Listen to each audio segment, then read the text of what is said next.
Hello and welcome from northern Taiwan. This is Jerry Mills. I read not very long ago that the United States Senate has voted to require young women to register for the draft. Not that they expect women to be drafted. No one has been drafted since 1973.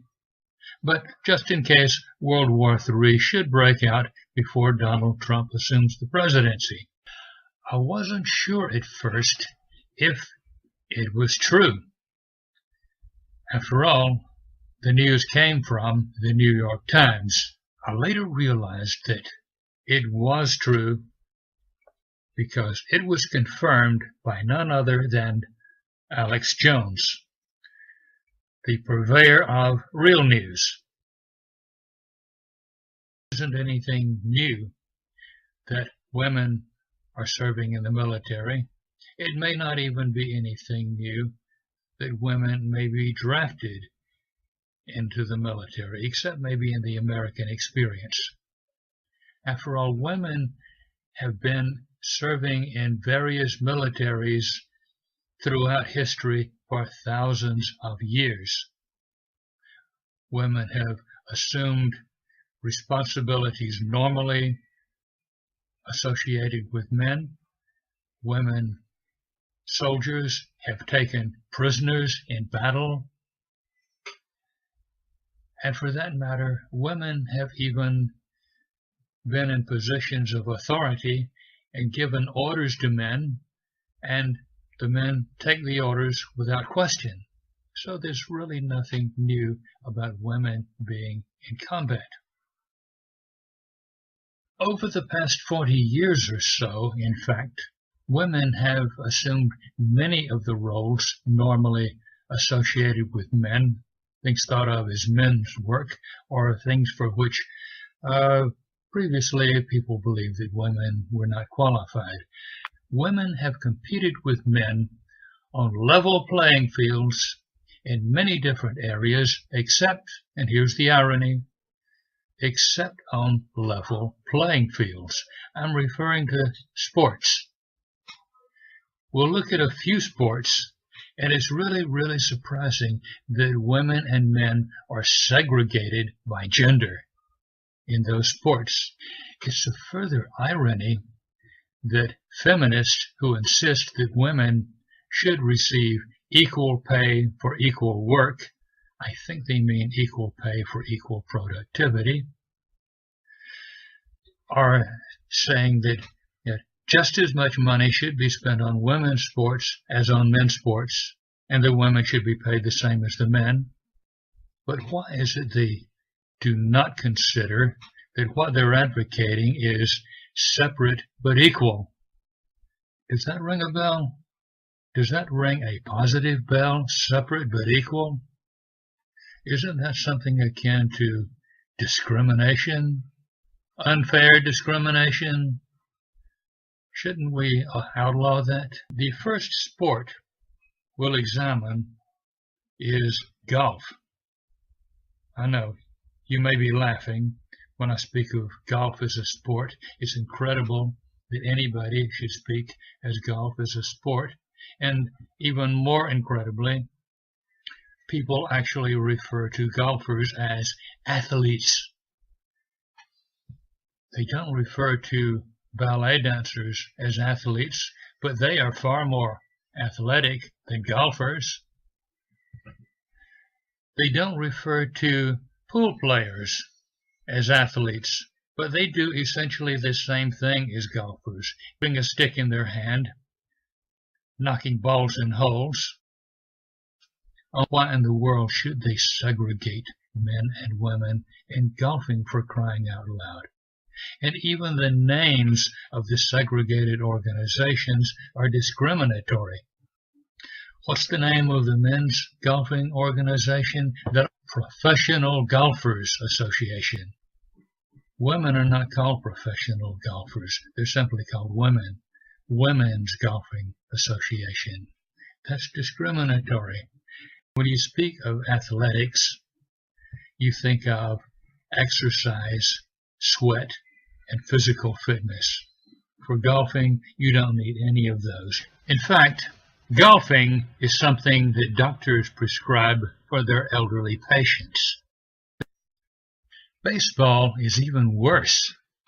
They have two major leagues of baseball, and both of them are exclusive to men.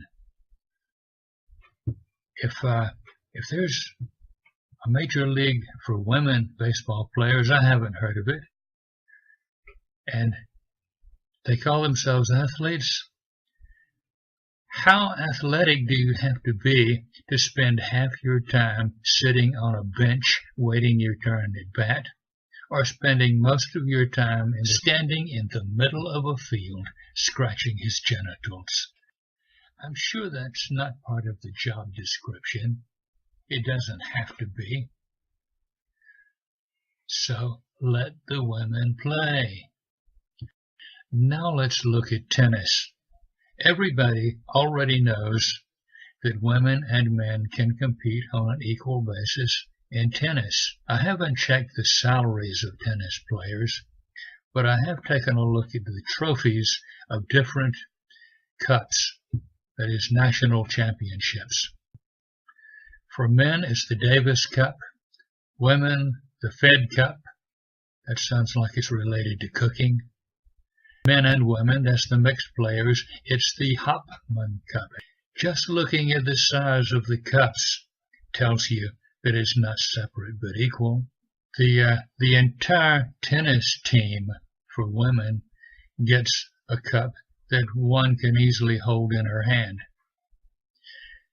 Hopman Cup, matched man and woman playing tennis. It's a little bigger than the one for the whole team. For the Fed Cup, the Davis Cup is humongous. You can look at the cups and tell which is going to the men, solely to the men, which is going to the man and woman, and which is going to the female team. The individual cup presented to male players is almost as big as the one presented to the entire female team. Soccer is basically a woman's game anyway, even when it's played by men. The uniforms are identical, pretty much so. They both run around in short pants and knee socks. Maybe you'll have one further objection. The women, after all, are the fairer sex.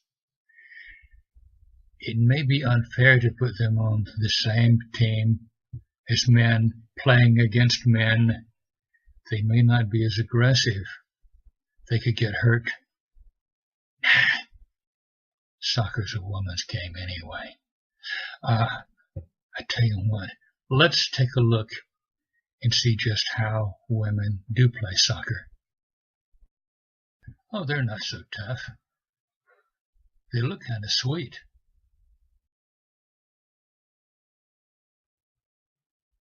Oh, that wasn't nice. Can they do that?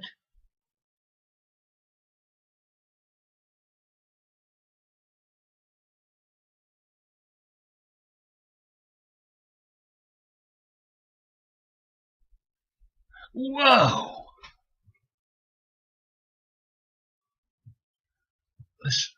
Let's take a look at that one again. Whoa. I wouldn't want to play against her. Most male soccer players don't have ponytails, but that doesn't mean they're in the clear. If a woman is determined enough, she'll find something she can pull. Let's look at boxing. Interestingly enough, there are cases in which men and women are boxing one another. It may seem unfair on the surface because men on the average are bigger than women and stronger, except for one thing. Boxing has weight classes. I think it's about 15 different weight classes, some of them fewer. But you put them in the same weight class, it shouldn't be too hard for the women to compete. And if they're good at boxing, a lot of men may have difficulty with the idea of punching a woman in the face. Here's my suggestion. Fellas, if you're in a boxing match against a woman, just pretend that she's Debbie Wasserman Schultz. You'll win in a knockout. Boxing should be no problem integrating men and women. What about football? I mean real football, the way the Americans play it. Why not open that one up to women? Okay, that's where size is a huge advantage. But let's get real. We're all the time hearing that women can compete with men on a level playing field, on an equal basis. Let's see them prove it. In the area of football, I think we'd either see the feminists back off, or you see the feminists and the so-called social justice warriors, crybabies really, at each other's throats. I can see it now. The hardcore feminists will be saying, yeah, great, let the women apply for positions on the team and show that they can get it on their own merit. And then the social justice crybabies would be saying, we can't allow that. Look, 50% of the population is women, so 50% of the players on the team should be women. They don't have to be any good, they just have to be women. Finally, let's look at the good old boy sport of NASCAR, stock car racing. That is definitely the quintessential Southern good old boy macho sport. The first NASCAR race that was strictly stock car was held on June the 19th, 1949, more than 67 years ago. How long do you think it took those good old boys to accept a woman racing in their quintessentially Southern good old boy race? Janet Guthrie raced for the first time in NASCAR on June the 19th, 1949. That's right. From day one, the Daisy Dukes were racing against the good old boys. Janet Guthrie won the Winston Cup in 1980. What happened in 1988? Shawn Robinson was a NASCAR Tour winner, the first woman to win that one. The following year, Shawn Robinson won the pole position in Daytona.